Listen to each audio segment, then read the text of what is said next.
أعوذ بالله السميع العليم من الشيطان الرجيم بسم الله الرحمن الرحيم.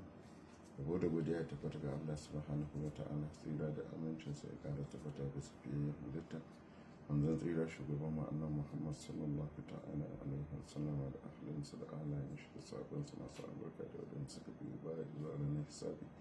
Mu kuma Allah ya kara mana son ma'aiki sallallahu ta'ala alaihi wasallam. To na ga irin abin da yake faruwa yanzu a social media a jihar Kano, kusan waɗanda suke ɗaukar nauyin domin a ɓatawa mai girma DSP suna akan siyasa suna surutun magana cewa baya zuwa aikin haji, kuma ko lokacin da ije rasuwar babanmu Aminu ɗan tata bai je maka ba.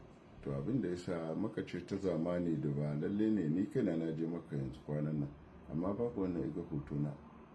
Amma mai girma DSP ya je ya yi ziyara wajen ma'aiki sallallahu alaihi wasallam bayan an wa baba Aminu jana'iza, kuma ito Jidda ya sauka daga Jidda suka ɗauki shatan mota ya sa harami ije da wayafi ya safa da marwa da sauransu.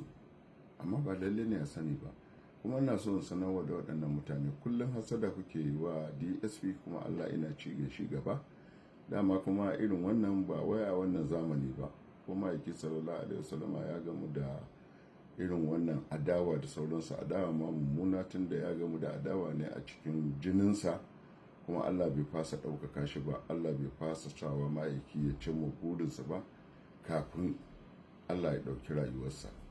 To don haka duk abin da kuke wa barau hasada ne, kuma mu abin da muke nema yadda Allah muke nema a wajen barau, Allah ya yarda da shi, kuma talakawa da yake dan su suna gani, domin ba don wani abu ba ma bukatar wani ya gani, kuma ba ma bukatar wani ya yaba. Amma idan Allah ya yaba isa albarka, talakawan jihar Kano suka yadda suka amince da barau, to babu shakka duk wannan hasadar taku ba za ta hana barau ya zama gwamnan Kano ba.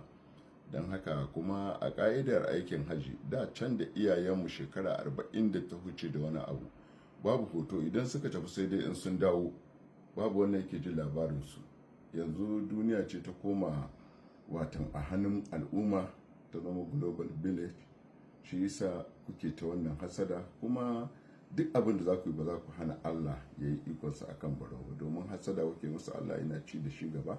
Saboda ba don wani abu ba, ina jin tausayin al'ummarsa, ina jin tausayin al'ummar mutanen jihar Kano.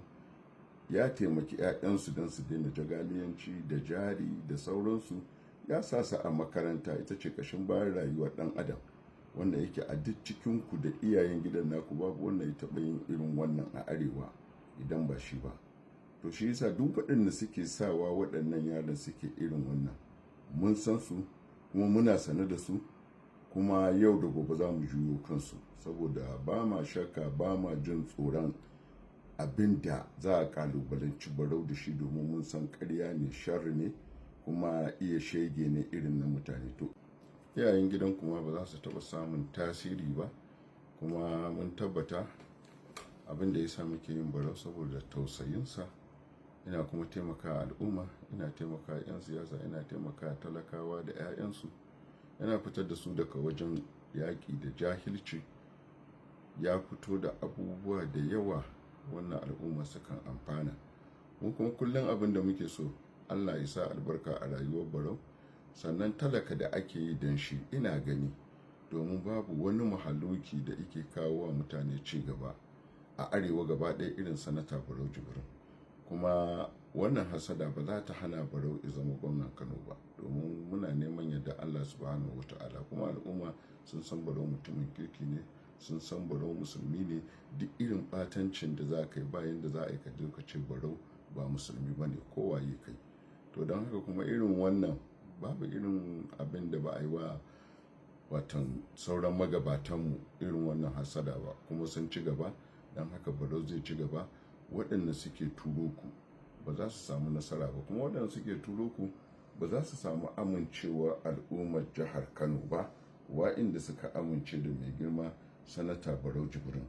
Don haka ina tabbatarwa da mutanen jihar Kano irin waɗannan social media ku ɗauka kawai wasu asararru ne wanda ba su da aikin yi, tambaɗaɗɗu waɗanda ike iyayen gidansu ma tambaɗaɗɗu ne. Kuma duk inda za ku yi wallahi ba za ku hana Allah isa Barau ya zama gwamnan Kano ba. Don haka muna ba ku shawara, hassada ga mai rabo taki ce.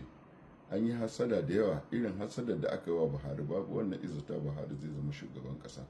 Domin duk manyan ƙasar da duk wasu masu faɗa da manyan 'yan kasuwa ba sa son Buhari. Wasu ma suna nan manyan malamai sun ce mutuƙar suna da rai Barau mai girma shugaba Muhammadu Buhari ba zai zama shugaban ƙasa ba.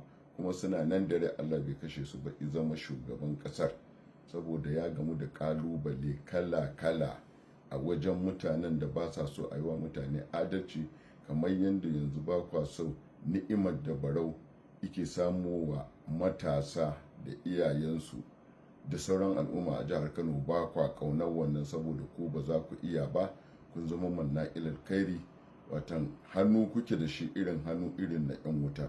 Shi kuma Barau hali yake da shi da kuma hannu irin na 'yan aljanna. Ma'aiki ne ya faɗa haka, dukkan hannun da yake bayarwa hali ne na 'yan aljanna. Ku kuma marowata ne tare da iyayen gidanku, sai iskanci kala-kala da kuke yi wanda kuke fito da shi domin zama kun dadashe Barau. Ina jambal kalam, Barau Allah ya yi shi, kuma Barau zai zama gwamnan Kano da ƙarfin ikon Allah. Al'ummar mutanen Kano sun yadda da Barau, malamai sun yadda da Barau, 'yan kasuwa sun yadda da Barau, sarakuna sun yadda da Barau. Duk mutumin kirki, mutumin arziki da yake kishin jihar Kano ya yadda da mai girma DSP. Mutum ne wanda yake taimakon al'ummarsa, mutum ne wanda yake taimakon addininsa, mutum ne wanda yake taimakon jiharsa ta Kano, mutum ne kuma ɗan kishin jihar Kano, mutum ne ɗan kishin addininsa.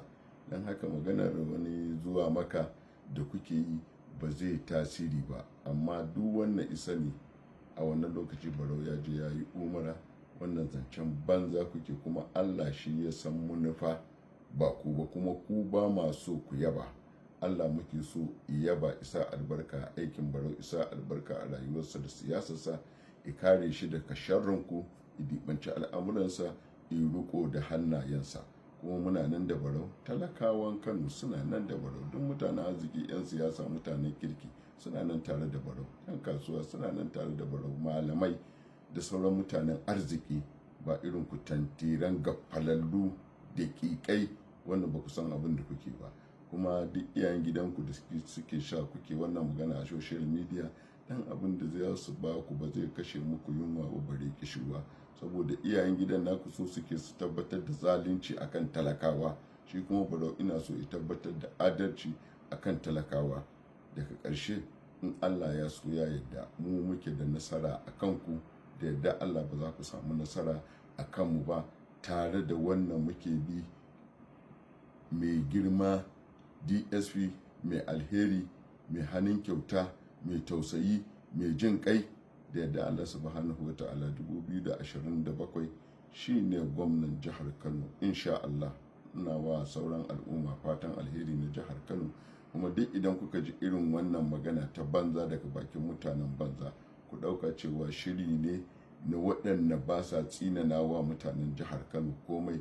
Saboda kullum su abin da suke so bala'i faru jihar Kano, 'ya'yan su ci gaba da zama 'yan daba, su ci gaba da zama 'yan jagaliya. Abin kuma da Barau ike yaƙa kenan, mu ma abin da muke yaƙa kenan, mu magoya bayansa. Don haka daga ƙarshe, in Allah ya so ya yarda, Allah zai ba mu nasara a kanku.